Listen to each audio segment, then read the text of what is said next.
What's going on, people? Welcome back to the channel. It's that time of the week where we do our predicted 11. Not just me and what I want to see, also what James wants to see, and then finally what we think Mikel Arteta will go with. Now, it's funny, James. We got such a thin squad, but it's still a struggle to think what is Arteta going to do with this thin squad against United this Saturday. Literally, as the camera started rolling, I felt the need to sneeze, so I managed to just hold that off. Do you know when that happens, you're like, really? It couldn't a minute. Anyway, but we're back in. Yeah. Still buzzing off the Wednesday win? Of course. Yeah, of course. Because it's given us a little bit of hope. Yeah. I think beating United, that had really made me feel like, okay, we can really mount a challenge that I thought it was pretty much gone after Brighton. Yeah. I thought it was definitely gone after Southampton. But that's because I didn't foresee us going and winning at the Bridge. And it wasn't just winning at the Bridge, it was the next three games. Chelsea away, United at home, West Ham away. So with the players missing, Arteta needed to find a solution. We do our videos, tactical insight, the fan cams, everyone's got their ideas or whatever. Don't think anyone predicted him doing what he did at Stamford Bridge. Which is why this predicted 11 video is going to be tough. We've spoken about it earlier today already, about what we think he might go with, and we were chopping and changing our minds because actually we don't really know. A couple hours on, I still don't really know. But I know we're going to break down what we both want to see and then ultimately what we think he'll do. I know you just had a nice little long passage of speaking there, but I'm going to start with you and start you. I love doing this because when we spoke earlier, we tried to figure out, I was like, while James talks, I can kind of think through what I want. But now I'm going to do that exactly same thing again because it's still a conundrum of what I want to see. I'm quite still kind of fixed on what I would like. But it is a conundrum. It's not something I've easily thought, this is what I'd love to see. Because of obviously the back of a great performance at the Bridge. Starting with you, what would you like to see, James? Because I'm changing my mind already. From what we were saying earlier. Normally, I'm quite confident in kind of what I want from the team, but look, I think ultimately, first things first, Ramsdale keeps his place. Yeah.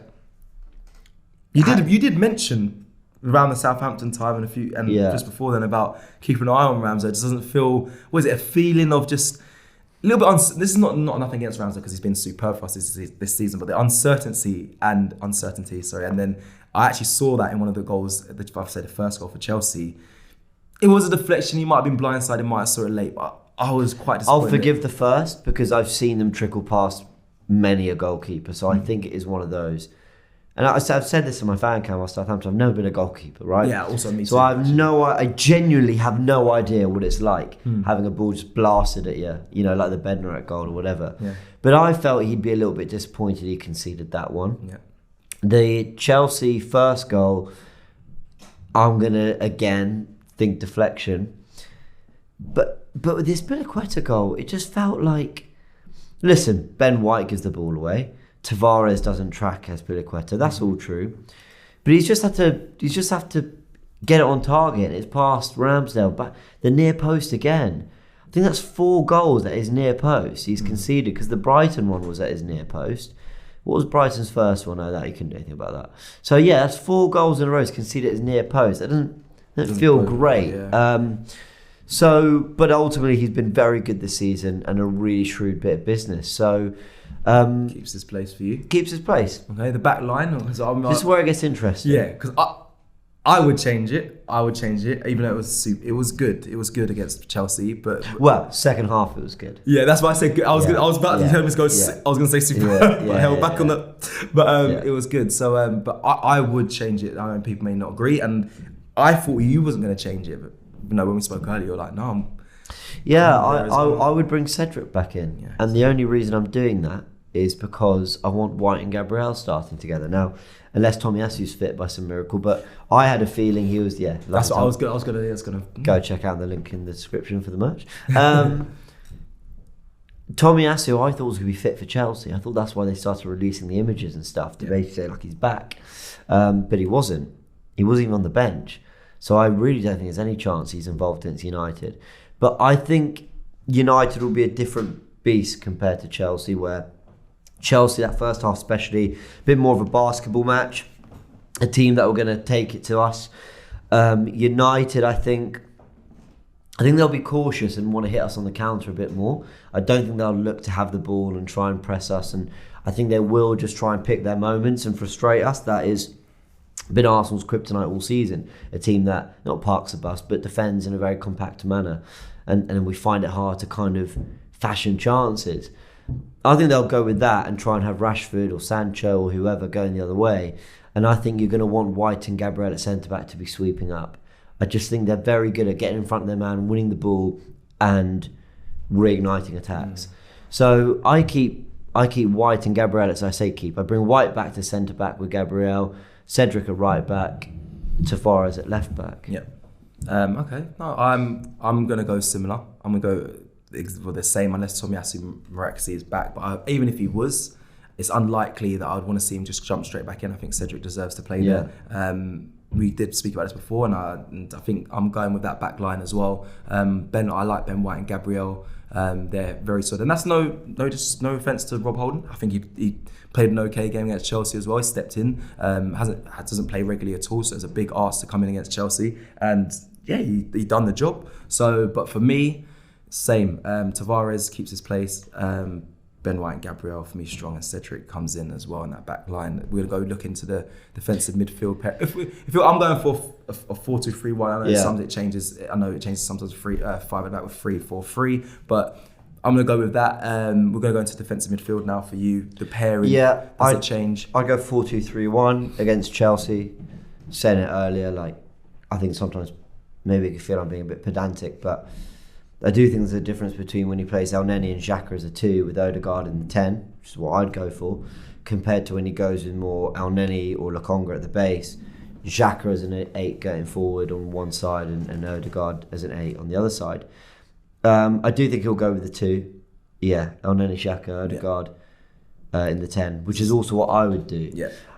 Same. This is where it gets tricky now. It's kind of the front I'm getting three. caught up in what I think he'll do, but it happens to be what I would do as well. But in terms of the front 3, what would you go for? Front 3 for me. Why do you do that? I was supposed to give you that bit. Because at Southampton he put Saka on the left to accompany Tavares, and he put Martinelli on the right. Now, does he do that again, or does he?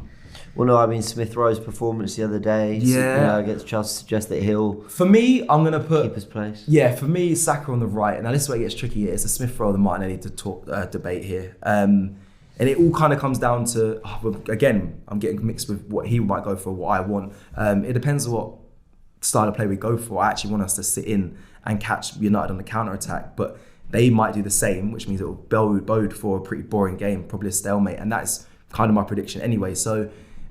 For me, I did at first want Smith Rowe in there after scoring, obviously his goal, making it 10 goals, him and Saka, great goal as well.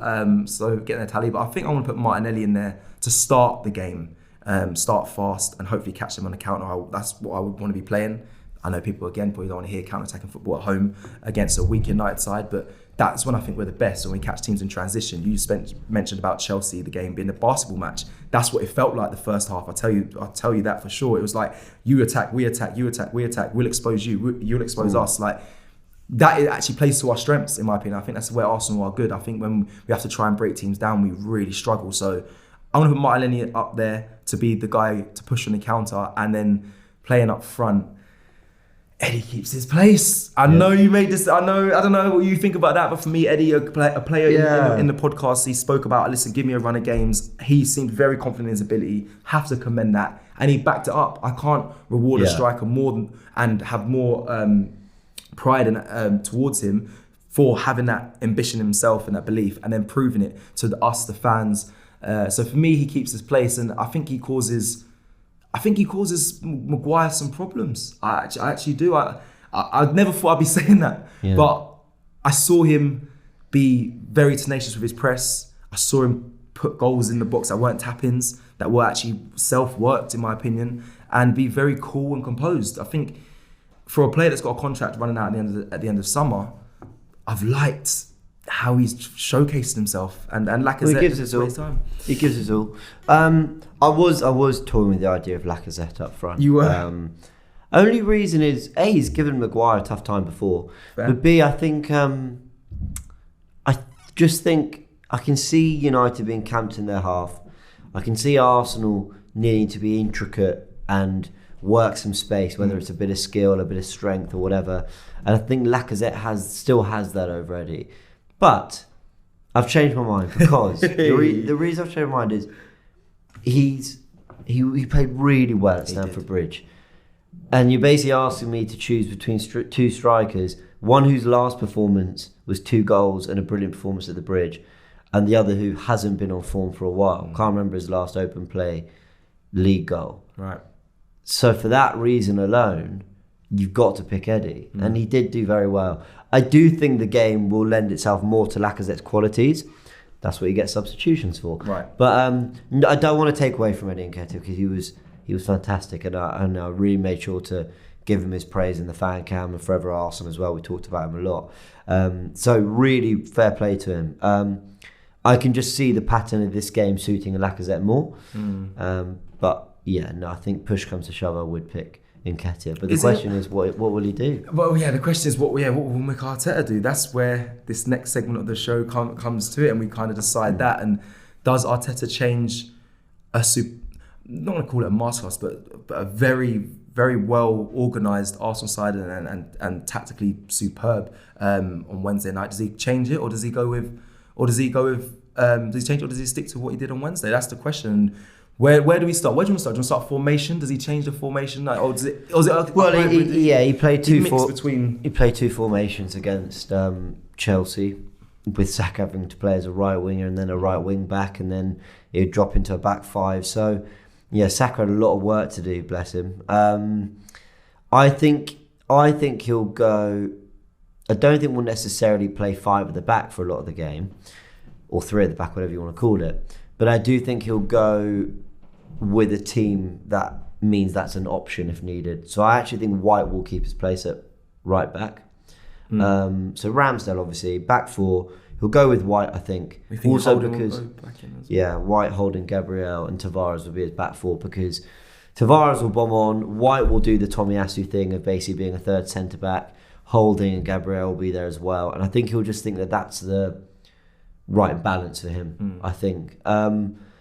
Then I think he'll stick with Elneny and Xhaka as a base 2. Only right 2, yeah. I agree. He'll play Saka on the right wing for me. I have just a sneaky inkling. Don't ask me where this has come from. Right.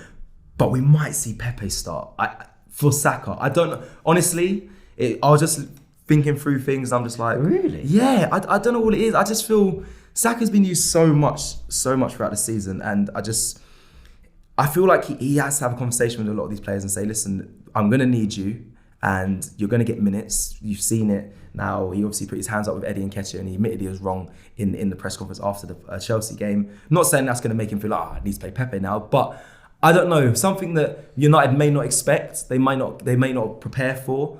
We might. This is just something that popped into my mind. We might see him start on Saturday. Listen, just if that happens, just something just clicked, and it's a weird one. But for the obvious choice will be keep Saka on the side. Saka. Yep. Odegaard. Yep. I think he will stick with Nketiah. Yes. I think he will lead the line. And on the left, this is the big one. I think he's going to bring Martinelli back in. Why do you think? Why do you think that? I think I have no idea. I love this because that's I'm like that as well. I think because I think sometimes it's not even about tactics. Sometimes it's just good rotation. Well, this is my Pepe thing. Smith Rowe kind of gave his all out there against Chelsea, gets his goal.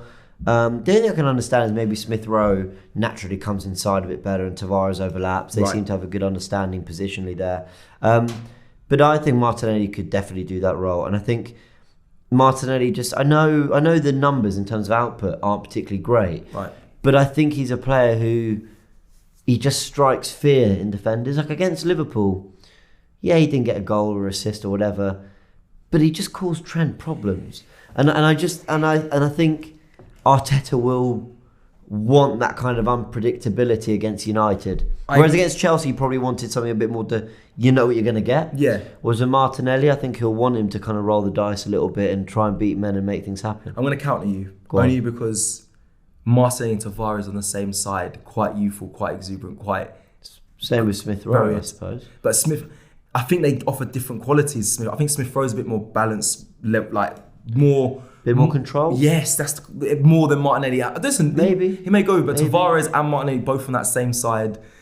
That sounds very attacking to me, and maybe that's smart. No, I know exactly what you mean, because Smith Rowe feels like more of like a wide number 10. Right. So you kind of in your head you think, well, Smith Rowe comes inside, Tavares goes round. Whereas Martinelli and kind of Tavares want to attack a lot of the same areas. Right. But I just think if Tavares overlaps, you can allow Martinelli to get a bit closer to Nketiah, play off him, and hopefully get into more goal scoring positions in the way a Diaz and a Mane does for Liverpool when they're playing out on the left. So, but whether that's what Arteta's thinking, but he could easily go with a back three again and have Saka play as a wing back and just say, listen, United will concede us chances. Let's just be disciplined. So, yeah. Where do they lose it, James? United. Where's the weak spot for you? Commitment. If they turn up, they think, listen, Ten Hag's coming. We're not too bothered. Let's just get to the end of the season. Then Arsenal will beat them. But if they think, the boss has been confirmed, they'll have known for a long time it was him. But the boss is confirmed. Let's put on a show now. If we win, we're level with Spurs and Arsenal when Spurs will have that game to play. They might just think, I don't know, they might just think it's an opportunity and they might actually rise to it. They'll need a response after Liverpool. That's the only way, because despite the season they've had, I know everyone's saying they need a massive clear out, there's still some really talented players there. So, yeah, I guess it's a bit of a cliche, but if we want it more, we'll do it. Oh, big cliche, that one. It is a cliche, yeah, it is. If you want it, but I don't throw too many of them out there, but or maybe I do. Commitment, and to be fair, that does make sense, because I think the mood around dressing room at United and the mentality for a lot of players is their downfall. I watched them against Liverpool, and I know Gary Neville was losing it on commentary, and rightly so. But I was just sitting there thinking, did he say they were useless? I'm sure he said they were useless. Waste of space. I couldn't believe he said that. But I was thinking, like, they did look so lethargic. Yeah. And I was sitting there thinking, like, even I, as a neutral, was getting angry, like, come on, like, give them something. Yeah. And I, if that's the norm now between now and the end of the season, we've seen it a few times over the years from United, then Arsenal should be all right.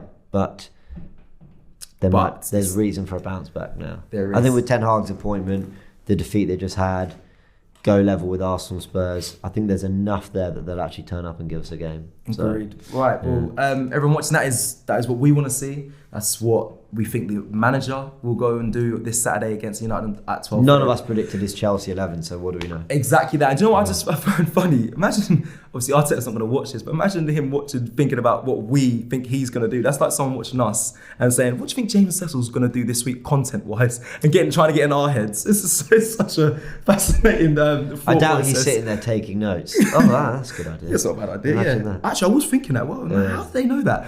But yeah, anyway, guys, let's go. No, I was going to say, did you know, have you seen Game of Thrones? I've watched not many episodes. Apparently, I don't know if this is a rumour, but apparently the guy who wrote the books, obviously a lot of the series was out and people were having theories. Yeah. So apparently he'd watch and read the theories and then write something different so no one had got it. I don't know if that's true, but maybe it's a rumour. But imagine Arteta's in there. So that's what you think. Watch me now. Honestly, I'm nearly up front. Yeah. It sometimes feels like that. It never goes. Listen, the Chelsea 11. I looked at that. I thought, what on earth is going on here? But we were wrong. We were wrong, so and we put our hands up. Okay, right. Listen, guys. Let us know in the comments below what you would like to see this Saturday against Man United. It'd be interesting. We'll be taking a look at your comments. So let us know if you like this video. Obviously, go smash the like, and if you're new here, come and subscribe to AFTV. Hopefully, the boys can get the win this Saturday against United. Fingers crossed, we can continue this winning form. Take care. Shop for AFTV merch at shop.aftv.co.uk. Subscribe to us on YouTube.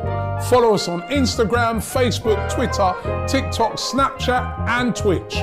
We've got content for every platform, so check it out.